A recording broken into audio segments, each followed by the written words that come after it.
할렐루야. 오늘도 주님 예배하게 나오신 성도님들 한 분 한 분을 예수님의 이름으로 환영하고 축복합니다. 제가 기도하고 예배 시작하도록 하겠습니다. 하나님 감사합니다. 오늘도 우리에게 좋은 날을 허락하여 주시고 또 주님 전에 나와 하나님을 예배하게 하심에 감사합니다. 아버지, 특별히 오늘은 추수감사절로서 하나님 앞에 나아갈 수 있도록 인도하여 주심에 감사합니다. 우리가 늘 감사하며 주님 안에서 기뻐하며 나아가는 한수부류의 모든 성도들이 될 수 있도록 하나님 은혜를 베풀어 주시옵소서. 아버지, 또한 이 시간 우리의 예배를 기꺼이 받아 주시옵시고 우리가 아버지께 온전히 집중하여 나아갈 수 있도록 성령님 우리의 생각과 우리의 마음을 붙잡아 주시옵소서. 감사합니다. 예수님의 이름으로 기도드립니다. 아멘. 나의 안에 거하라 함께 찬양하며 나아가겠습니다.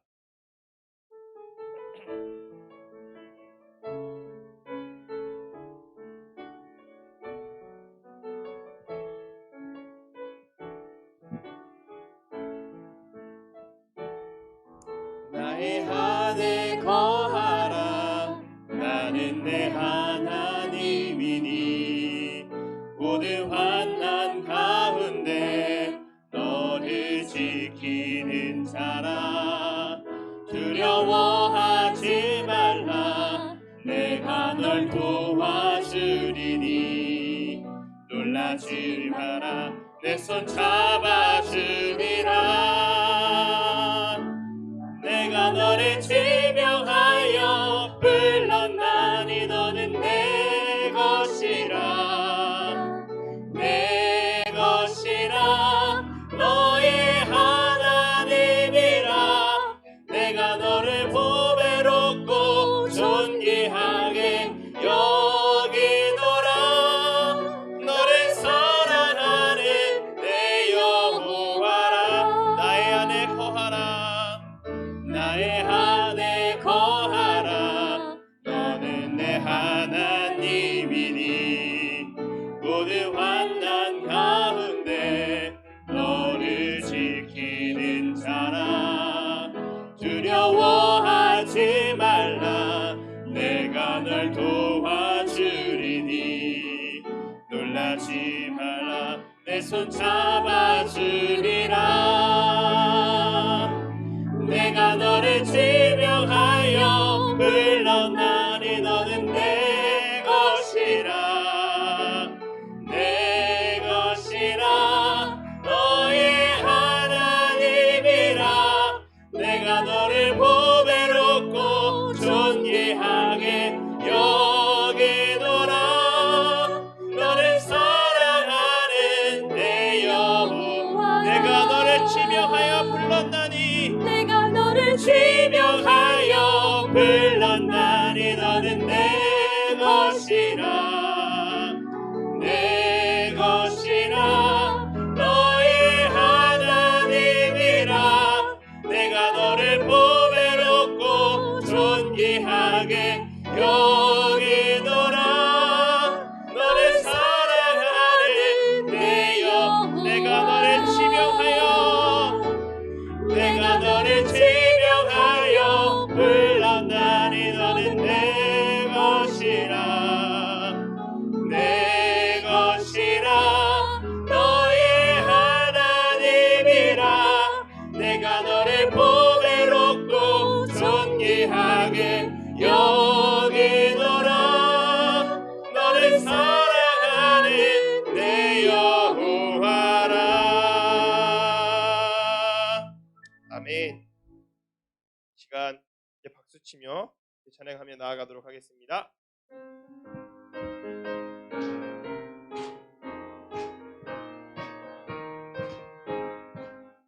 고난 내 영혼 편히 쉴 곳과 풍랑이 너도 안전한 복음 폭풍까지도 다스리시는 주의 영원한 팔을 지혜 주의 영원하신 팔 함께 하사 항상 나를 붙드시니 어느 곳에 가든지 요동하지 않음을 주의 팔을 의지함이라.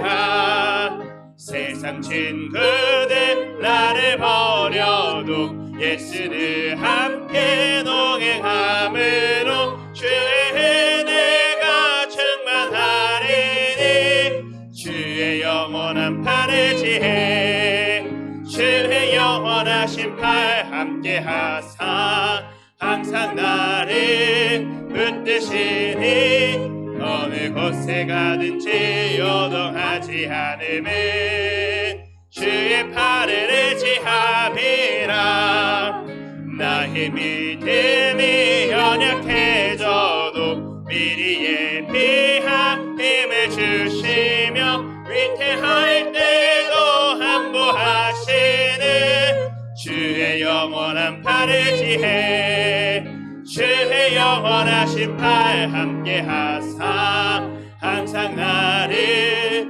붙드시니 어느 곳에 가든지 요동하지 않음은 주의 팔을 의지함이라 나의 등한 것 주께 없으니 나의 일생을 주께 맡기며 나의 모든 짐 대신 지시는 주의 영원한 팔을 지혜 주의 영원하신 팔 함께 하사 항상 나를 붙드시니 어느 곳에 가든지 요동하지 않음은 주의 팔을 의지함 4절 한 번 더 찬양합니다. 등치 못한 것 주께 없으니 나의 일생을 주께 맡기며 나의 모든 짐 대신 지시는 주의 영원한 팔을 지혜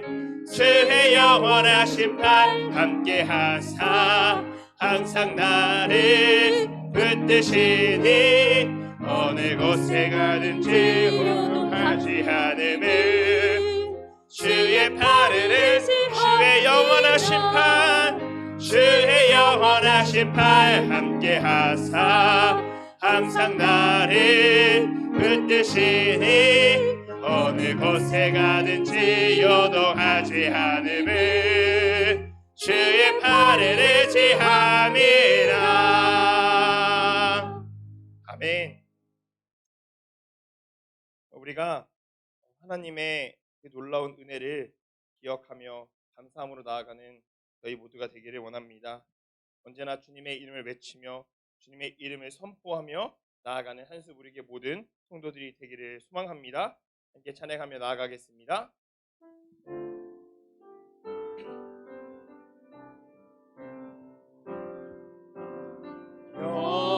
여호와 우리 주여 주의 이름이 온 땅에 어찌 그리 아름다운지요 어찌 그리 아름다운지요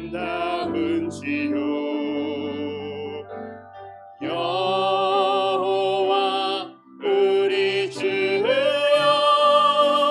주의 이름이 온 땅에 어찌 그리 아름다운지요 어찌 그리 아름다운 여호와 우리 주여 여호와 우리 주여 주의 이름이 온 땅에 어찌 그리 아름다운지요 어찌 그리 아름다운지요 여호와 우리 주여 주의 이름이 온 땅에 어찌 그리 아름다운지요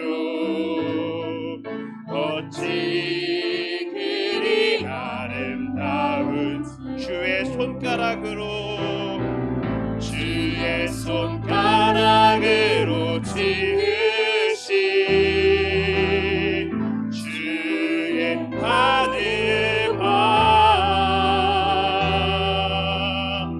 주가 베풀어 주신 달과 별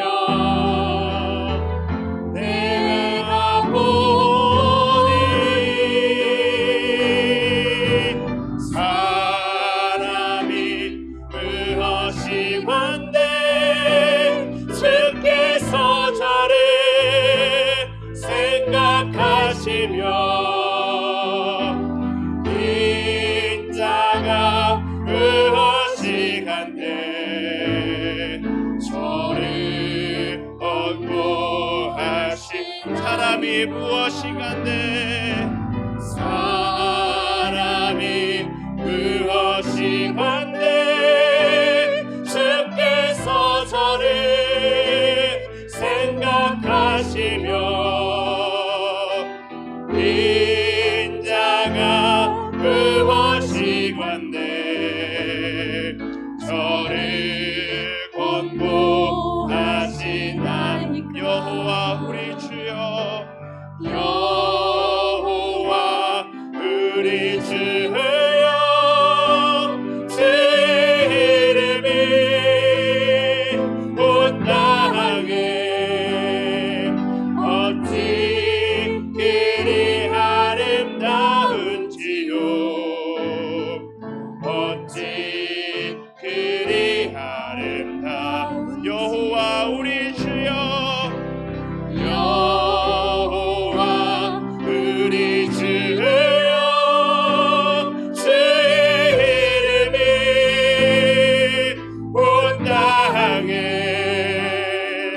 어찌 그리 아름다운지요 어찌 그리 마지막으로 여호와 우리 주여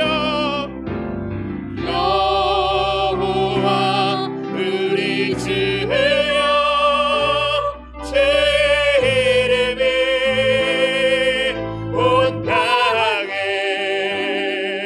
어찌 그리 아름다운지요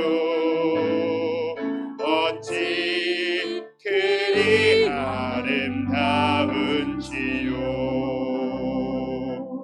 아멘. 할렐루야.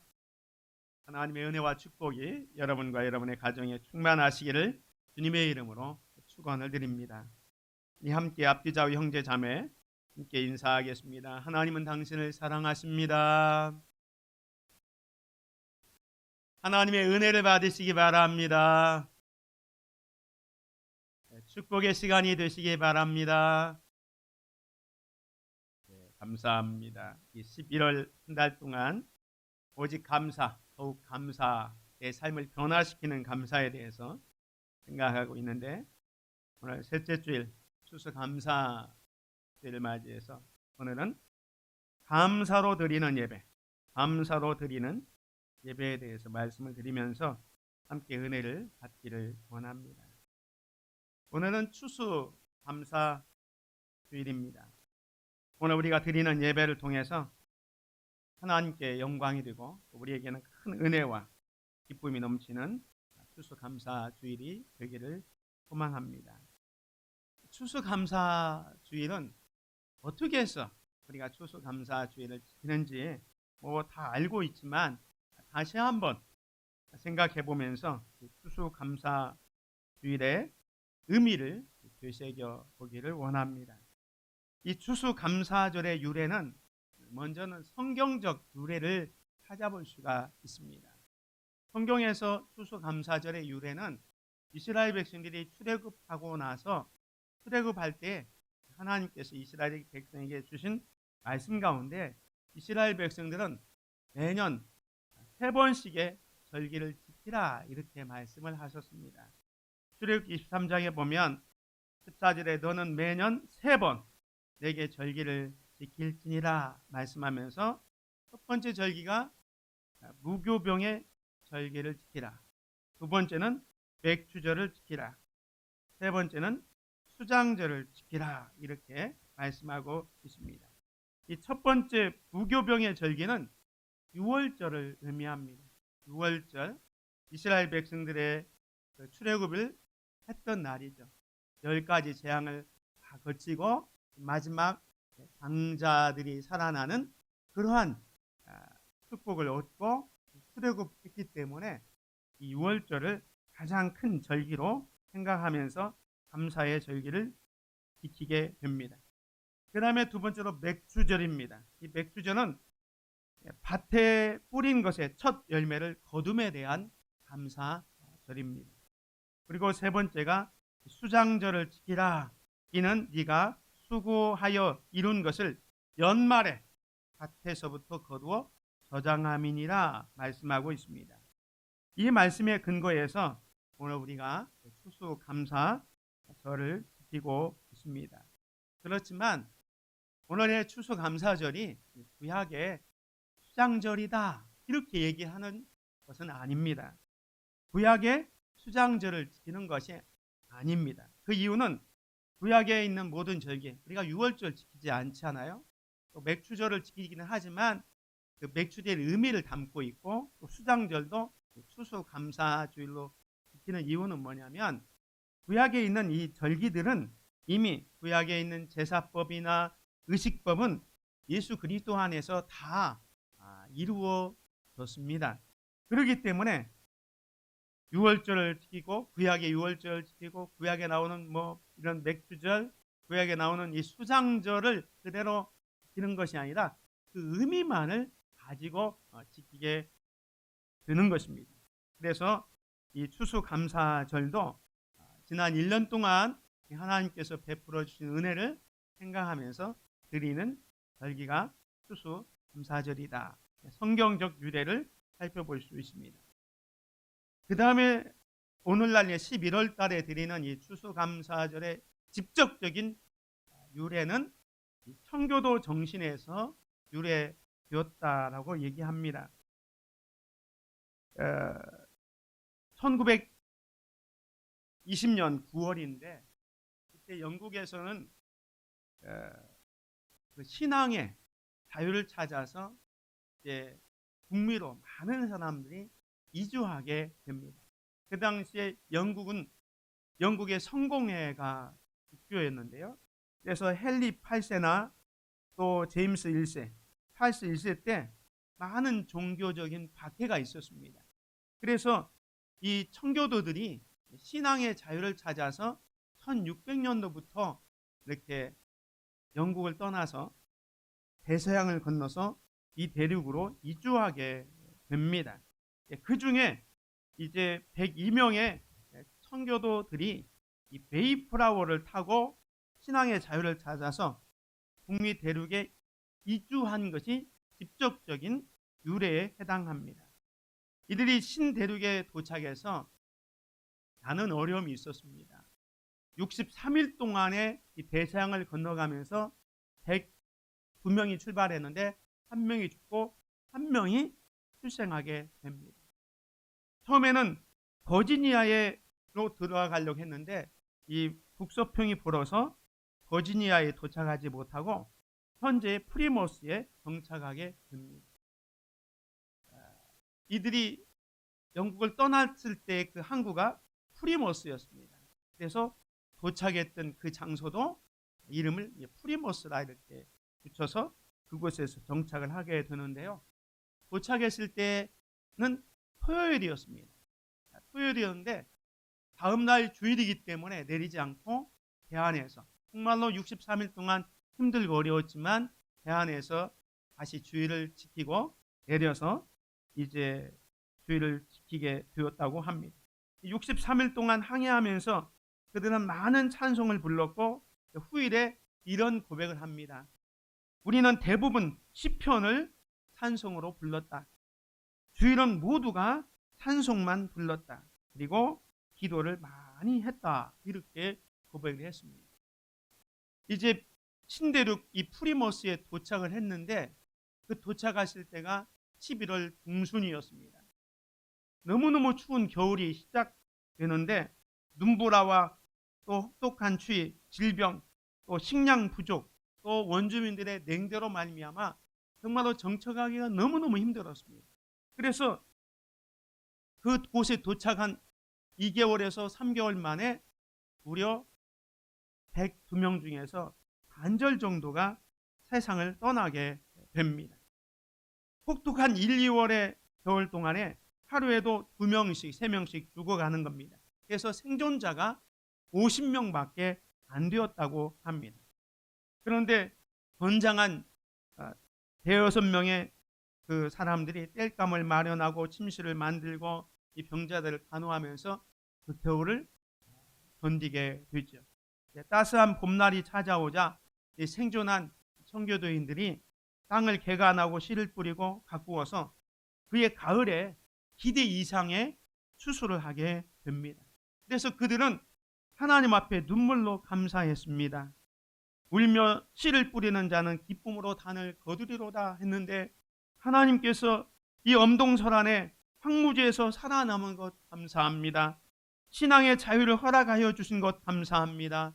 미 대륙에 개척자로 삼아 주신 것을 감사합니다 하면서 하나님 앞에 진심으로 이 1621년 가을에 하나님 앞에 감사를 드린 것이 계기가 되어서 오늘날의 추수 감사절이 되었다고 합니다.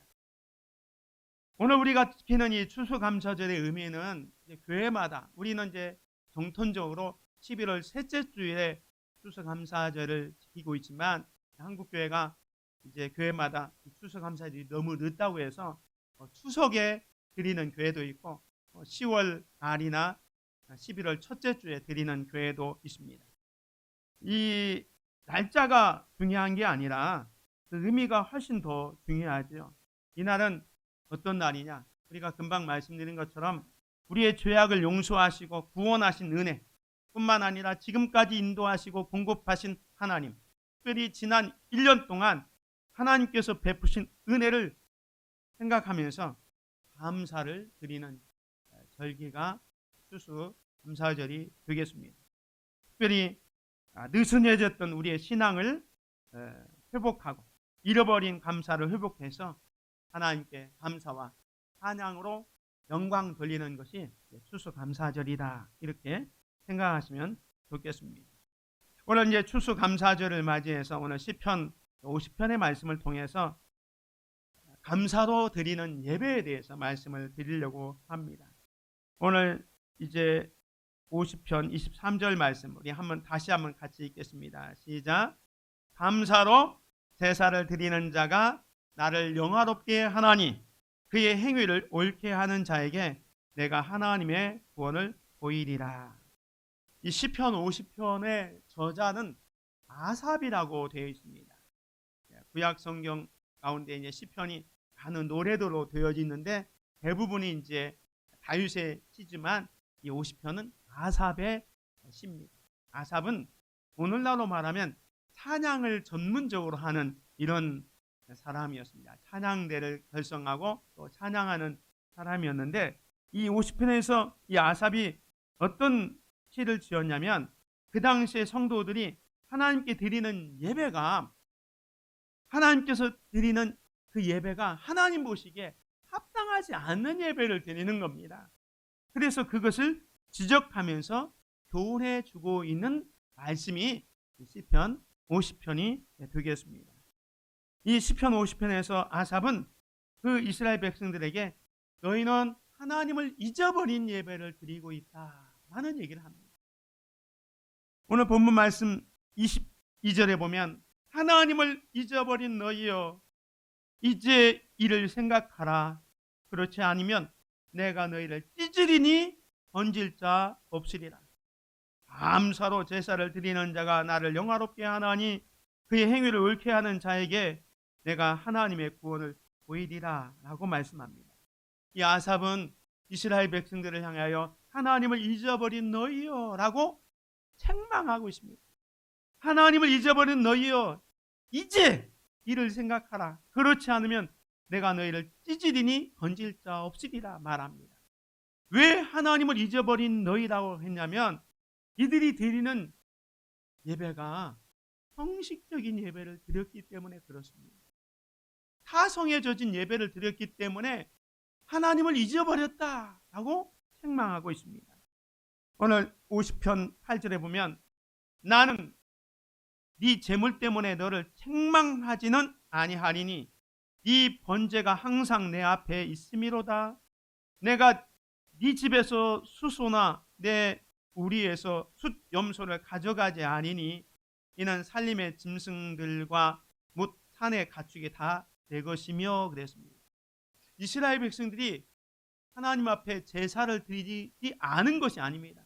하나님 앞에 제사를 드렸습니다. 요즘으로 말하면 예배를 드렸습니다.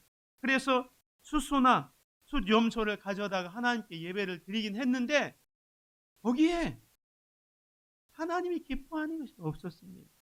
그래서 하나님이 말씀합니다. 나는 이 재물 때문에 너를 책망하지는 아니하리니 이 번제가 항상 내 앞에 있음이로다.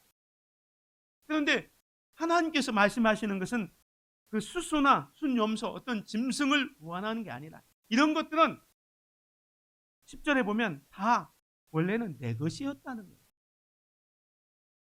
너희들이 가지고 있는 이 예배에 거기에 드리는 제사에 내용이 담겨져 있지 않는 형식적인 예배를 하고 있음에 대해서 책망하고 있는 것입니다.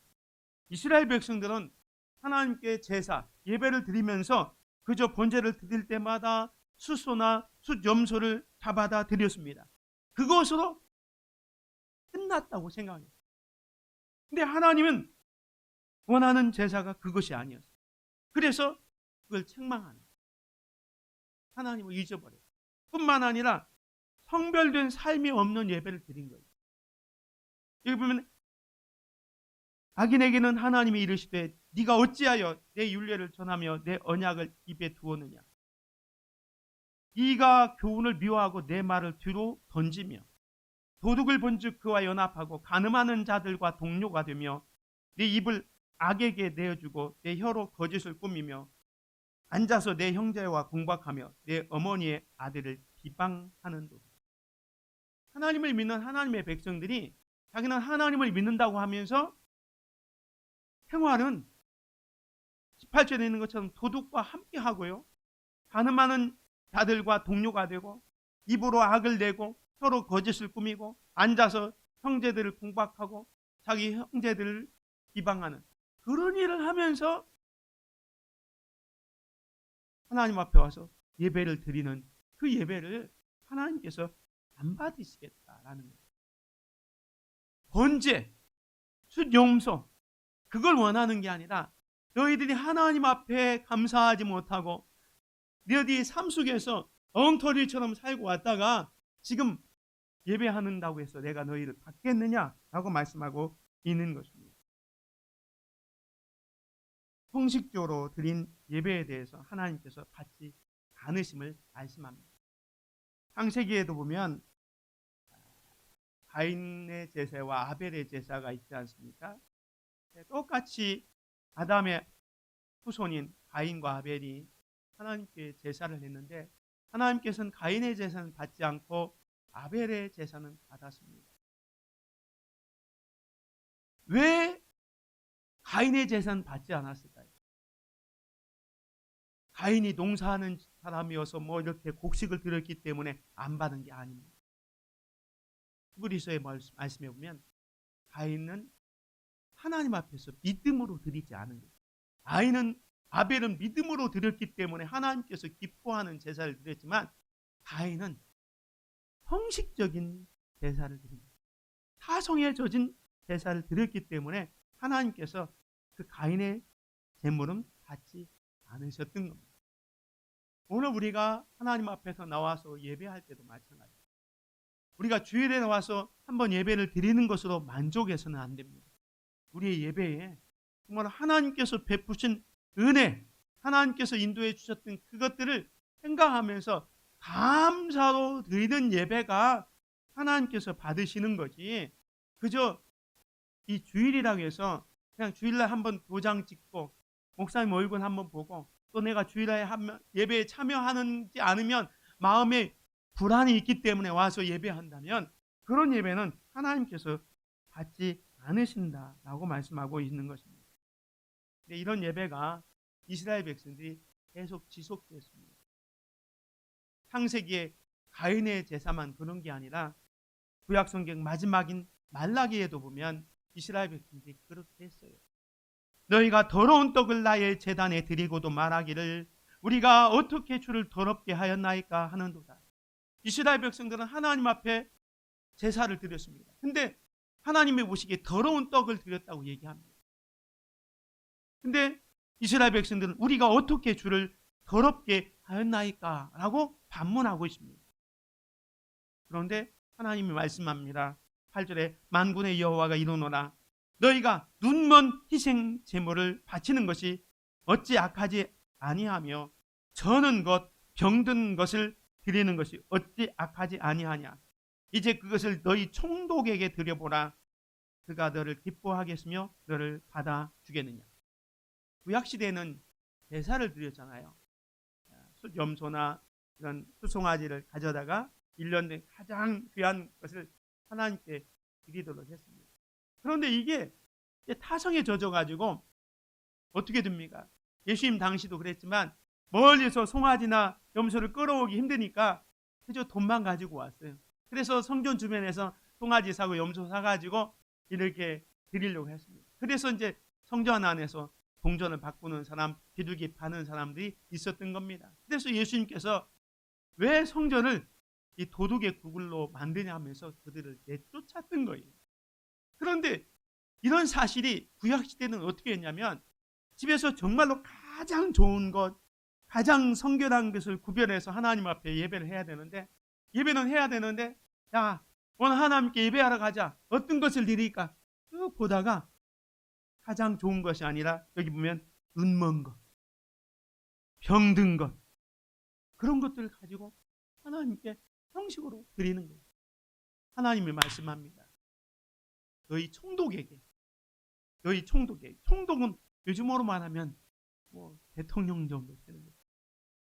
너희 다스리는 총독에게 지금 너희가 드리는 이 희생 제물에 눈먼 것, 저는 것, 병든 것을 갖다 드리면 총독이 그걸 기뻐하겠느냐?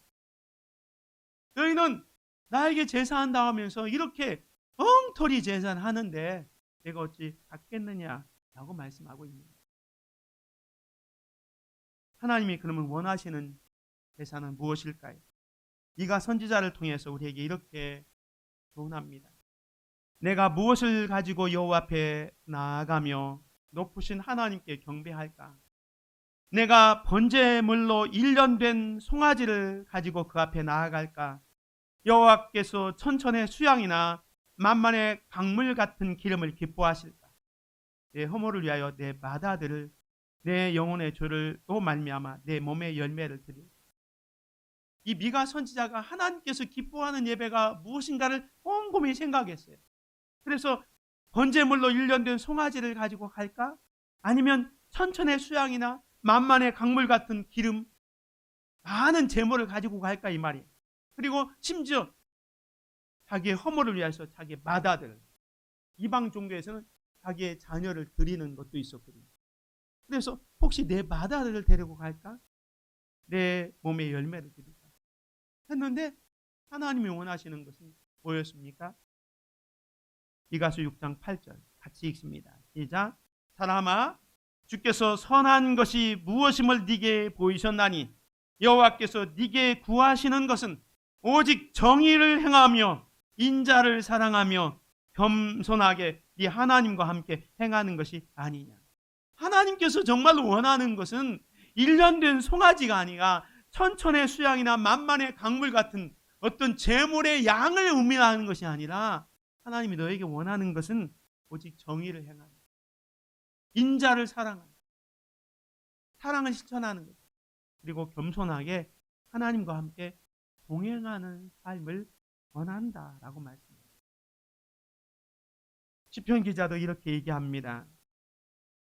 내가 노래로 하나님의 이름을 찬송하며 감사함으로 하나님을 위대하시다 하리니 이것이 소 곧 뿔과 굽이 있는 황소를 드림보다 여호와를 더욱 기쁘시게 감이 들 것입니다. 하나님이 기뻐하는 것은 뿔과 굽이 있는 황소를 드리는 것보다 하나님 앞에 하나님의 이름을 찬양하는 거예요. 하나님 앞에 감사하며 하나님을 위대하시다 찬양하는 것이 하나님을 더 기쁘게 하는 거라고 말씀하고 있는 것입니다. 그래서 오늘 시편 50편의 아삽은 우리에게 이렇게 권면하고 있는 겁니다. 감사로 하나님께 제사를 드리며 지존하신 이에게 네 소원을 갚으며 환난 날에 나를 부르라. 내가 너를 건지리니 네가 나를 영화롭게 하리라. 네가 하나님 앞에 감사로 예배할 때에 그리고 선한 것을 갚을 때에 환난 날에 내가 너를 건진다. 네 기도를 내가 응답하겠다라고 말씀합니다. 형식적인 예배, 타성에 젖은 예배를 드릴 때 거기서 드리는 기도를 하나님께서 듣지 않는다는 거예요. 생활은 엉터리처럼 하면서 하나님 앞에 예배할 때 하나님이 기뻐하시겠느냐? 예수님도 말씀하셨습니다. 너희들이 혹시 예물을 드리려다가 형제가 원망드릴 만한 일이 있거든 예물을 드리고 밖에 가서 먼저 형제와 화목하고 와서 하나님께 제물을 드려라 라고 말씀합니다. 우리의 삶이 합당하지 않으면 하나님께서 응답하지 않는다라고 말씀합니다. 계속해서 이 시편 기자는 하나님을 잊지 말고 감사로 예배하라 말씀합니다. 오늘 22절 23절 다시 보면 하나님을 잊어버린 너희여 이제 이를 생각하라. 그렇지 않으면 내가 너희를 찢으리니 얹을 자 없으리라. 감사로 제사를 드리는 자가 나를 영화롭게 하나니 그의 행위를 옳게 하는 자에게 내가 하나님의 구원을 보이리라. 하나님 잊어버리지 말고 하나님 잊지 않는다는 건 뭡니까? 하나님을 생각하는 거죠. 하나님께서 나를 이처럼 인도하여 주셨고 또 보호하여 주셨고 풍성하게 베풀어 주신 걸 생각하면서 하나님 앞에 감사로 제사를 드리라 라고 말씀하고 있습니다. 사랑하는 성도 여러분, 우리의 예배를 한번 점검해 보시기 바랍니다. 오늘 우리가 혹시 단순하게 형식적으로 습관적으로 주일 예배에 참석하는 것으로 만족해서는 안 됩니다. 우리의 예배에 하나님을 잊어버리면 안 됩니다. 하나님께 대한 감사가 없으면 예배가 아닙니다. 감사가 없으면 신앙생활이 아닙니다. 하나님이 베풀어 주신 구원의 은총을 깨닫고 평생 감사하며 사는 신앙생활을 하는 저와 여러분이 되시기를 주님의 이름으로 축원을 드립니다. 자, 그렇다면 감사로 드리는 예배는 어떤 예배일까? 왜 우리가 하나님 앞에 감사로 예배를 해야 될까요? 그것은 우리 인간의 본분이 하나님을 영화롭게 하는 것이기 때문에 그렇습니다. 하나님께서 이 세상을 창조하신 목적이 있죠.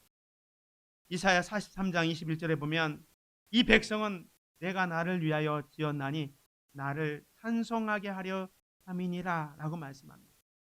하나님께서 저와 여러분을 하나님의 형상으로 지어주신 목적, 창조해 주신 목적이 뭐냐면 우리로 하여금 하나님을 찬양하도록 하기 위해서 우리를 창조해 주셨다라고 말씀합니다.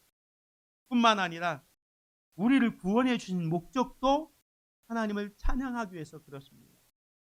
독생자 예수 그리스도를 통해서 우리를 구원해 주셨는데 에베소서 1장 5절에 보면 그 기쁘신 뜻대로 우리를 예정하사 예수 그리스도로 말미암아 자기의 아들들이 되게 하셨으니 이는 목적을 말하죠. 왜 이렇게 하나님의 아들이 되게 하셨냐? 그가 사랑하시는 자 안에서 우리에게 거저 주시는 바 그의 은혜의 영광을 찬송하게 하려는 것이다. 우리를 구원해 주신 목적도 하나님을 찬양하도록 하기 위해서 우리를 구원해 주셨다. 그렇기 때문에 오늘 구원받은 우리는 하나님 앞에 영광을 돌리는 상황이 있다. 하나님을 찬양하는 삶을 살아야 됩니다. 하나님께 영광 돌리는 것이 우리 인생의 목적입니다. 토요일 문답 제1문에도 사람의 제일 되는 목적이 무엇입니까? 했을 때 사람의 제일 되는 목적은 하나님을 영화롭게 하며 그를 영원토록 즐거워하는 것이다 라고 했잖아요. 하나님을 영화롭게 하는 것이 인간의 본분입니다. 근데 하나님을 영화롭게 하는 것 가운데 가장 쉬운 것이 뭐냐면 감사입니다. 감사가 하나님을 영화롭게 하는 것. 그래서 오늘 본문에도 그랬습니다. 감사로 하나님께 제사 드리며 그러면 네가 나를 영화롭게 하리로다. 23절에 보면 감사로 제사를 드리는 자가 나를 영화롭게 하나니. 하나님 앞에 감사하는 것이 하나님을 영화롭게 한다라고 말씀합니다. 아까 봤지만 감사는 하나님을 기쁘시게 합니다. 69편 30절 31절 같이 봅니다. 시작. 내가 노래로 하나님의 이름을 찬송하며 감사함으로 하나님을 위대하시다 하리니 이것이 소 곧 뿔과 굽이 있는 황소를 드림보다 여호와를 더욱 기쁘시게 함이 될 것이다. 하나님을 감사하고 하나님께 찬양 드리는 것이 하나님을 가장 기쁘게 해드리는 것이다 라고 말씀합니다. 그래서 우리가 하나님께 감사하려면요, 첫 번째로 하나님에 대해서 알아야 됩니다. 나를 지으시고 구원하신 이 하나님이 어떤 분인지를 알아야 감사할 수 있습니다. 두 번째는 자신에 대해서 알아야 됩니다. 나는 나의 힘으로나 노력으로는 아무것도 할 수 없음, 무능함을 알아야 하나님 앞에 감사할 수 있습니다. 그리고 하나님의 은혜를 알아야 됩니다. 즉 시편 기자가 말하는 것처럼 내게 주신 은혜를 내가 어떻게 보답할까 하는 마음이 있어야 감사할 수 있습니다. 그리고 마지막 네 번째로는 하나님께로부터 받은 자기의 소명을 알아야, 하나님께서 나를 이곳에 보내주신 뜻이 무엇일까, 나에게 주신 소명이 무엇일까를 알면 거기까지 인도해 주신 하나님에 대해서 감사할 수 있습니다. 감사로 하나님께 영광을 돌린 사람이 우리가 잘 아는 누가복음 17장에 10명의 나병 환자 가운데 다 고침을 받았지만 사마리아 한 사람만 와서 예수님께 감사했잖아요. 그때 예수님께서 말씀하신 게 뭡니까? 9은 어디 갔느냐? 왜 이 한 사람만 왔느냐라고 말씀합니다. 이 사마리아 사람이 감사했을 때 15절에 보면 그 중에 한 사람이 자기가 나은 것을 보고 큰 소리로 하나님께 영광을 돌리며 돌아와 예수의 발 앞에 엎드려 감사하니 그는 사마리아 사람이다. 그랬습니다. 오늘 우리는 받은 은혜를 생각하면서 감사할 수 있어야 됩니다. 우리가 하나님께 감사의 마음을 전하는 방법이 있어요. 그게 어떻게 하냐? 첫 번째로 개인 기도입니다. 여러분이 늘 기도할 때마다 하나님께서 베풀어 주신 은혜를 생각하면서 감사의 기도를 드리는 겁니다. 우리가 11월 달 시작하면서 하루에 3가지씩 감사의 제목을 잡고 함께 감사하자 했는데 감사 노트를 쓰는 것 중요합니다. 하나님께서 나를 오늘도 이렇게 인도해 주셨다. 늘 감사를 하는 거예요. 감사의. 두 번째로 예배입니다. 예배는 하나님을 경배하고 찬양하고 또 예물을 드리는 거잖아요. 이런 예배를 통해서 하나님 앞에 감사를 표현할 수 있습니다. 그 다음에 자기에게 베풀어 준 은혜를 다른 사람들에게 간증하는 거예요. 요즘은 다니엘 기도 하고 있지만 그 다니엘 기도에 나오는 간증자들을 보면 다 자기들이 받은 은혜를 함께 다른 사람에게 나누잖아요. 자기 혼자만 갖고 있는 게 아니라 하나님께서 나에게 이렇게 은혜를 베풀어 주셨습니다고 다른 사람들과 공유해서 하나님의 위대하심을 나누는 간증을 통해서도 하나님의 영화롭게 하는 그 마음을 전하는 방법입니다. 그 다음에 네 번째는 선행을 베푸는 거예요. 하나님께서 나에게 은혜를 베풀어 주셨다면 그 받은 은혜를 나도 감사하는 마음으로 이웃에게 사랑을 실천하는 것, 이런 것이 하나님께 감사의 마음을 전하는 방법입니다. 사랑하는 성도 여러분, 하나님을 영화롭게 하는 것이 인간의 본분입니다. 감사는 하나님을 영화롭게 하는 최상의 방법입니다. 그래서 하나님께 감사의 기도를 드립시다. 그리고 하나님께 감사의 예배를 드립시다. 더 나아가 하나님께 받은 은혜를 간증하며 삽시다. 하나님께 받은 축복을 이웃과 나누면서 살아가는 저와 여러분이 되시기를 주님의 이름으로 축원을 드립니다. 마지막 한 가지 더 말씀드리면, 이렇게 감사로 예배하는 자에게 하나님께서 놀라운 축복을 약속해 주셨습니다. 첫 번째 약속이 뭐냐면, 감사로 예배하는 자는 행복하게 됩니다. 오늘 본문에 보면 하나님을 잊어버린 너희여 이제 이를 생각하라. 그렇지 아니하면 내가 너희를 찌질이니 건질 자 없으리라. 형식적으로 타성으로 드리는 하나님을 잊어버린 백성을 향해서 하나님께서 너희를 찢어버리겠다고 말씀합니다. 하나님이 찢어버린다는 것은 이거 불행한 거잖아요. 하나님의 징계, 하나님의 엄청난 그 재앙이라 할까요? 그런 것들이 임하게 되는 겁니다. 그런데 감사로 예배할 때에 이 찢어졌던 것이 회복되게 되는 겁니다. 그래서 호세아 선지자는 이렇게 얘기합니다. 오라 우리가 여호와께로 돌아가자. 여호와께서 우리를 찢으셨으나 서로 낫게 하실 것이요 우리를 치셨으나 싸며 주실 것입니다. 우리가 하나님 앞에 감사가 회복되어서 하나님 앞에 감사로 나아갈 때 우리를 찢었지만 다시 낫게 하시고 우리를 치셨지만 싸며 주신다 말씀합니다. 감사로 예배함으로 말미암아 행복을 누리시기를 주님의 이름으로 축원을 드립니다. 영국을 떠난 사람들이, 신앙인들이 두 종류의 배가 있었습니다. 아까 말씀드린 것처럼 메이플라워를 타고 신앙의 자유를 찾아서 북미로 떠난 사람들이 있었습니다. 이들은 프리머스에 도착해서 추수한 후에 하나님께 감사를 드렸더니 이제 그 사람들이 지금 미국의 조상이 되었지 않습니까? 미국은 정치, 경제, 문화 모든 분야에 정말로 앞서가는 나라가 미국입니다. 감사했을 때 하나님께서 그 나라를 축복해 주셨습니다. 그런데 영국을 떠난 신앙인들 가운데 베스트호를 탄 사람이 있습니다. 이 베스트호를 탄 사람들은 이제 왜 영국을 떠났냐면 신앙적인 동기가 없이 저 남미에 가면 금이 있다.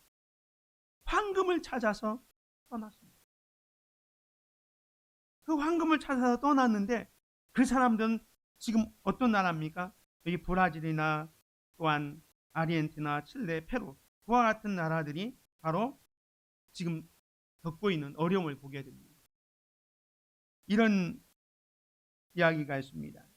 이 아르헨티나 대통령이 한 번은 미국 대통령을 만나서 이렇게 말했다고 합니다.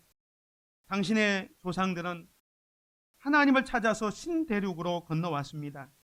그들은 하나님도 찾고 하나님의 축복 속에서 황금도 선물을 얻었습니다. 그러나 우리 조상들은 황금을 찾아서 이 땅으로 건너와서 황금도 찾지 못하고 하나님도 잃어버리고 말았습니다. 신앙의 조상들을 둔 당신들이 한없이 부럽습니다. 이 아르헨티나 대통령이 미국의 대통령에게 했다는 겁니다. 감사할 때 축복이 오고 행복해집니다. 두 번째로 감사로 예배하는 자는 믿음을 인정받습니다. 믿음을 인정받아요. 23절에 보면 감사로 제사를 드리는 자가 나를 영화롭게 하나니 하나님께서 인정해 준답니다. 아까 사마리아 사람이 예수님께 감사로 왔을 때 그 믿음을 인정하면서 내 영혼이 구원받았다 라고까지 축복해 주죠. 우리가 하나님 앞에 감사하면 하나님이 우리의 믿음을 인정하는.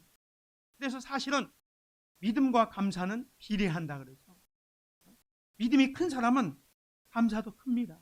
믿음이 없으면 감사도 없는 거예요. 우리가 감사가 크다? 그 사람은 믿음이 크다고 볼 수 있어요.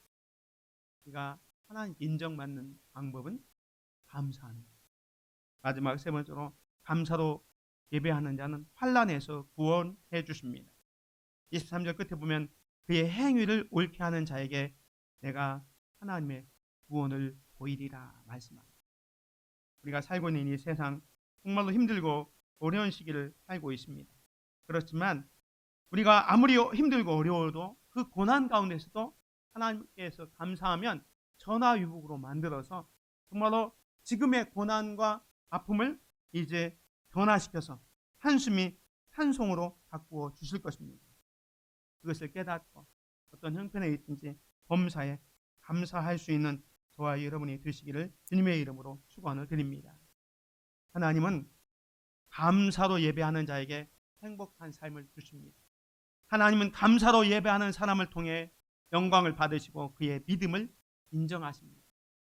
하나님은 감사로 예배하는 사람을 모든 환난에서 구해 주십니다. 감사의 신앙이 열쇠입니다. 감사의 문을 들고 감사의 문을 열고 들어가서 천국 보물을 풍성하게 받아 누리는 귀한 성도들 되시기를 주님의 이름으로 축원을 드립니다. 은혜로우신 아버지 하나님 감사합니다.